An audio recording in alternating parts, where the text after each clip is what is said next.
సాధకుని చైతన్య స్థితి పరిపూర్ణము కాకుండానే ఈతనిలో చైతన్య స్థితి ఈశ చైతన్య భిన్నమవును.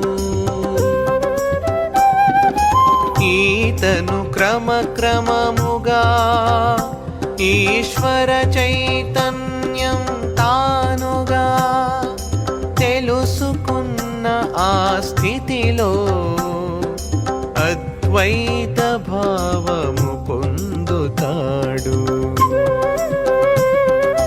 పరమహంస స్థితి పొంది జీవుడే దేవుడని ఎంచి ఈ స్థితిన ఈ సాధకుడు నిర్జన స్థలము ఏగెదడు.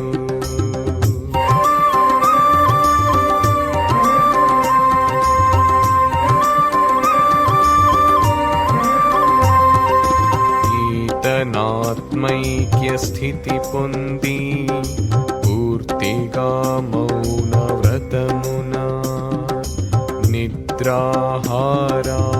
విసర్జించి దైవ ధ్యానమగ్నుడవుతాడు. గురుకృప లభించినప్పుడు వీరి పురోగతి సులభంగా సాగుతుంది. అనేక జన్మలుగా సాధించలేనిది కొద్ది రోజుల్లోనే సాధించగలుగుతారు. వీళ్ళు తమ గురించి సమాజం గురించి పట్టించుకోకుండా మందిరాల్లో, పర్వతాల్లో, పుణ్యతీర్థాల్లో లేదా ఆశ్రమాల్లో సర్వత్రా భగవంతునికై అన్వేషిస్తుంటారు. వీరు కుక్కలు, ఆవులు లేదా మేకలు వంటి అన్ని జీవుల పట్ల సమానంగా భూతదయను కలిగి ఉంటారు. వీటి పట్ల ద్వేషాన్ని కలిగి ఉండరు. అంతర్ముఖులైనప్పుడు వీరిలో దివ్య చైతన్యం పెల్లుబుకుతుంది. సదా ఏకాగ్ర చిత్తులై భగవన్నామస్మరణలో ఉంటారు. శ్రీచంద్రభాను సత్పతి గురుదేవ విరచిత శ్రీ గురు భాగవతం